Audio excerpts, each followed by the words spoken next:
Welcome, guys, to the Dogs of War YouTube channel. Myself, Jesus. And Angelo Pace. We'll be talking about a tournament we had for Netrunner. This is the first round. We have Mike on your left and Josh to your right. Mike playing Cerebral Imogen and Josh playing Kate. So, typical first turn, 2 ice and green level clearance.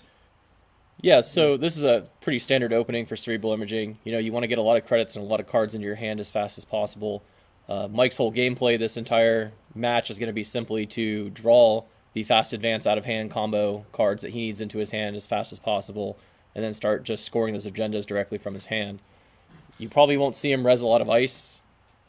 This is simply to prevent himself from running out of credits and losing his hand size, which is very annoying for a deck of this type. Yeah, his credits is equal to his hand size.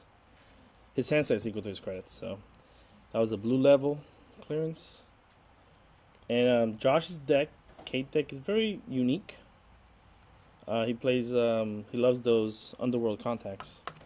Yeah, you know, the extra credits that you get off of those are just fantastic once you start getting that in. And, you know, Link is becoming so important in the gameplay right now. True. Tagging is running around like rampant nowadays, and being able to have even a little bit of that extra Link is a big help. So here you see Josh run an R&D, doesn't find an agenda, runs on the hand, and gets bumped by a Quandary. And let me tell you, Quandary is one of the best pieces of ice in the game right now. For a deck like you're seeing here with Cerebral Imaging, 1 credit to keep the runner out is just fantastic. Yeah. But I think it shouldn't have had read it that early.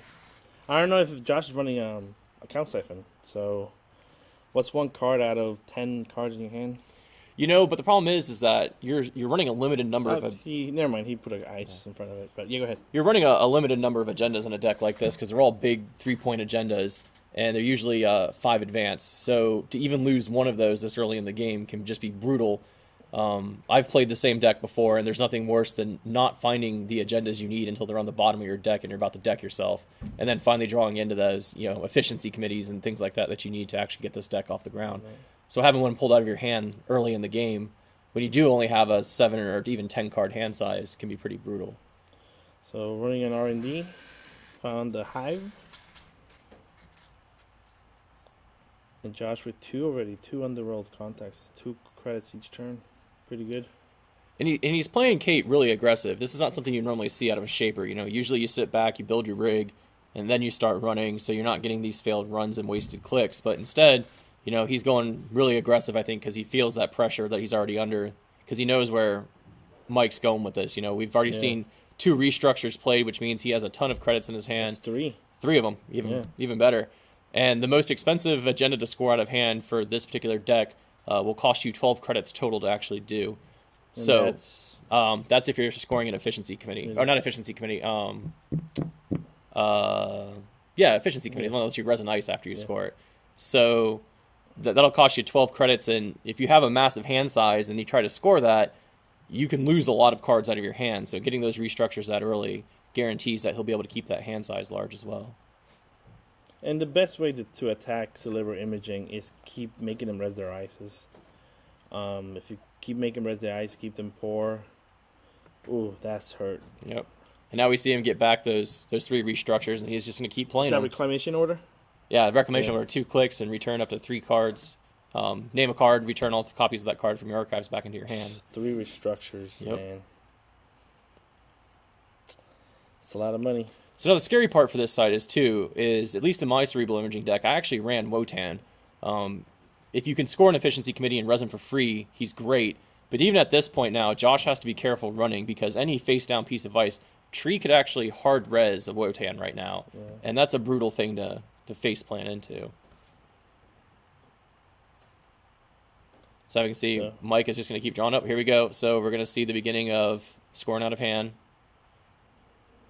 So there you go. It was a 3-2. I'm assuming it's the one that lets you dig for a card. Oh yeah, that's probably the I can't remember the name of the agenda off the top of my head right now. The one that lets you return a card from archives back into your hand with one of the counters on it. So I apologize, guys, for the glare. I'm working on trying to get some better lighting and to diffuse. Part of my upgrade process. So now you can start seeing Josh is kind of in an interesting situation here. You know, he's having pretty taxing ice to kind of blow through to get into any of these things. You can see him, he's sitting out here counting his credits to figure out what it's going to take, and now he runs straight into a roto turret, which is, you know, the last thing you want to see. So there goes his barrier breaker. He's now locked out of both headquarters and R&D unless he's willing to click through that Eli, which, you know, that just gets brutal after a while. You know, you're wasting 3 clicks for one run, and here we see a restructure go off again and another one. You know, this is just money for days. Yeah. So if I was Mike at this point, I would just start drawing cards. You know, just keep drawing. I mean, he's got all the credits he needs. Josh isn't getting in anytime soon. And just draw, man. Find those combo pieces and start scoring them. Yeah. One of the hard things playing the deck of this type is getting complacent and not drawing as fast as you should be to score those points, because, as we all know, eventually this game switches to being the runner's game where he will get in every run. And what can you do to keep him out? And you don't want that as a cerebral imaging player. Yeah, you don't want to wait until he builds his rig. So he gets what? 2? Is that Dyson chips? Yeah. So he's got the extra memory sitting down there. Assumingly, he's going to be building a fairly large rig, but it looks like he's not finding any of his draw or any of his actual cards that he's looking to install. And you can see Mike, he's just he's going to keep drawing cards until he finds that next combo piece that he needs. He's probably looking for another biotic, or worst case is he hasn't found any other agendas and he's trying to dig for those. That's the one with this. Yeah, it's a cloak. Cloak. So, not to be confused with Snowball, which got blown up earlier like we all do. Now you see a paintbrush come into play. That can help. It could. Now he could convert both that roto turret and that hive into code gates, because he has Zoo installed, and he can slide through those. But still, you're wasting a lot of clicks to do that, unfortunately. So we see Tree getting even more money. And that's a lot of clicks to try to just look in his hand, because he still can't get into R&D. So Cerebral is interesting in the fact that it's one of those decks where you don't necessarily hold back any of your economy cards. You know, a lot of court players have started to realize that account siphon is a thing, and if you hold back some of those econ cards in your hand, you know, you can recover fairly quickly. But unfortunately, with Cerebral Imaging, you really want those credits installed, or not installed, but in play, and you want to be able to draw those cards consistently too. So you find that you'll see Tree, every time he draws into one, he just plays it right out. It all depends, because if you have a lot of credits, I don't know if any extra would make a difference. But here comes another one. Yep, you see he's scoring out of hand again. Yep. But it's Project Viturious. Yep, Project Vitruvius, there you go. Perfect. So that's 4 agenda points for Tree. So on a 3-pointer, he closes the deal. Yeah, unfortunately, he hasn't seen any of his efficiency committees yet, which really make this deck type shine. The efficiency committee's downside being that you can't use it to those extra clicks to advance agendas for the rest of the turn, but you can get around that with Shipment from Sansan, which, you know, works really well in a deck like this. Yep. Gain those extra clicks so you can actually install and then Shipment from Sansan your way to victory, and it bypasses that restriction. He has a maker high, so if he could get into R&D, he could. Well, if you look at his current board right now, it would take him 3 clicks to get into R&D with that Maker's Eye, because he'd have to paintbrush both those pieces of ice and then actually make the run. I don't know if installing hardware is going to be that good for Josh. He should just be, like you said, just dig. Well, the easiest way to beat this deck, and I know this from having played it and lost with it several times, is to get a big dig into R&D. If you can get in there and you can see 5-6 cards, and they're all 2- and 3-point agendas, there's a good chance that you're just going to win off a single run. And I think Josh understands that's what he has to be going for at this point, is he needs to make one big run and pull at least 3 to 4 agendas off the top of his deck. And if nothing else, if he doesn't win, it at least slows Mike down to the point where he's going to have to draw a consistent amount of cards to get through the cards that aren't agendas to then see agendas again to be able to fast advance. I guess he could paintbrush those 2 ice and make a big dig. Because he has a Maker Eye, so that would be 2, 3, 4 cards. So he gets 2 extra from Maker's Eye. He gets the 1 extra from R&D interface. So yeah, so you're looking at 4 cards total. I think that's what he does. He plays 2 clicks. Yep. Yep, there we go. So he's paintbrushing both of those, and he's going to slide through with Zoo.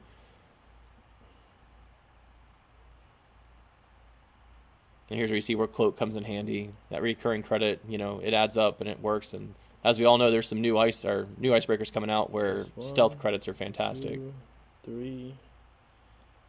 Ugh. So see, this is where it's scary, right? Because devastating. now what you don't know is, does Mike have the agendas in his hand and he's just going to score them? Or has he not drawn into them either and they're all clumped on the bottom of the deck? And this is where it makes it difficult, because as the runner now, you know that for the next 4 draws basically on the corpse side, you have time that he's not going to score. But the same question is, though, does he have it in his hand? And unfortunately, with his hand size being the size it is right now, you really don't have a consistent way to run and hopefully find those agendas in his hand, especially with 2 pieces of expensive ice to get through sitting in front of him. Do you think that's an agenda? You know, I think he's baiting him. Even if it is an agenda, it might be something like an NAPD, and he's trying to get him to run onto that and not R&D lock him like he can basically do right now, essentially. It's really weird to see this style of deck install a remote server. And this may simply also be Mike trying to get cards out of his hand, because if you do drop low in credits, you have to start discarding. So if you have nothing else to do, might as well install them onto the board rather than discard them. That's so if that is all right, so he's inside jobbing. So this is going to hurt, because you have to assume that the piece of ice that was behind there was going to keep him out, but look how many credits Mike just lost. And now, at the end of his next turn, if he doesn't get those cards out of his hand or get back up on credits, he's going to have to discard a bunch. So it looks like he's down to, what, $6 right now? Yep. And when you've been consistently drawing cards... But I don't understand why he put it... If that is an agenda, why put it? His hand is safe. You know, I'm not sure. I really don't know, without knowing what that card is, you know, if he was, again, just trying to bait a run out, or if it's actually an agenda. He baited the run, but it cost him a lot of money. It could be as well that he doesn't have all the pieces of the fast advance in play in his hand, so he's trying to get a card that agenda installed, so that's one less click he needs to score and win. Because he just reclamation ordered 2 biotic labors. So if that was an agenda, he could have fast advanced it. It could also be maybe, I would say a Grindle refinery, but again, he's not advancing it, so the chances of even being that. But see, now you're going to see where he's forced in, it looks like, that hard decision you have to make as Cerebral Imaging, which is, I'm out of cash, now I got to discard cards. And you got to check that archive. You have to, because... You have to keep the corp honest. If you draw into those efficiency committees at times and you just can't score them out of your hand and they're just cluttering up space in there, sometimes you might just pitch them to your archives. Because a lot of runners these days just don't run archives anymore. Ugh, and he did it. So now we see he's doing a personal touch on the zoo. It's really interesting that he's playing like this, because it's almost like he's trying to play as a kit deck with everything as a code gate instead of playing as a normal Kate deck where you just have, you know, the most efficient breakers in the game installed. And so here you see Mike installing a 3rd piece of ice and then advancing twice. So you have to assume it's an agenda at this point, and he just doesn't have the dollars to fast advance it. So he's going to do it the old-fashioned way. Which more likely it's a 3-pointer. Yep. And if it is, he's won the game next turn. Unless... That's what, Heimdall 1.0? Yeah, Josh doesn't have anything in play that's going to get him through that much ice. He doesn't even have enough clicks to click through both Eli and Heimdall. We could make him both code gate. The thing is if he can make Mike res that first piece of ice and it's inexpensive, maybe Mike could go broke. Yeah. And not be able to score it next turn. But you need a lot of cash, too. So if you figure Heimdall's 2 subroutines, Eli's 2 subroutines, he'd have to pump the strength on the zoo to get into breaking range of both of those, actually. Zeus doesn't keep it until the end of the run, correct? No. And I believe he starts at 2, I think Zoo does. I don't really play with him, so I'm not 100% positive. I think he starts at 2. You know, Eli's, 4? And Heimdall's 5 or 6, I think? I don't remember, per se. No, Eli's 3. Oh, there's a roto turret. Yeah, that's it. Kiss Zoo goodbye. And assuming that's a 3-pointer. Yeah, Mike doesn't have the money to score it. And he has 2. Yeah, this is where you really wish you had an efficiency committee. But that server's safe. He can just take credits this turn, and then next turn, he's got it. And these are all in the run ice, so there's no way you can just make that last suicidal effort, you know, drop a Maker's Eye and hope to God you get in, you know, eat the net damage or whatever. You're just not getting in. But those cards right now should be new cards, correct? On top of the deck, they are. Yeah. But unfortunately, like I said, I just don't think he has a way of actually getting into R&D this turn with a big dig to even try to get some points. He could get it once. It's not going to be a big dig, but it's better than nothing. Yeah, at this point, I think as Josh, you're kind of just looking for, hopefully, I mean, not even tiebreaker points matter anymore. So. Nothing. Wow. Yep. And then he runs archives. So, see, I mean, this was smart. Run the archives, see the face down cards, but again, if that's an agenda, then the game's over. It looks like it is. Yep, and there you go. So, see, that's what I'm talking about, the efficiency committee. It's so expensive to a fast advance out of your hand that you that's priority requisition. A priority rec, rather, excuse me. It's so expensive to advance out of your hand that, you just end up installing it. And when I was playing with Cerebral Imaging, I just wouldn't score it. That's what I would. When I played it too, I just don't score it. It's in the deck because you need the agenda points, but. Okay, guys, that was game 1. So we'll see you guys in game 2.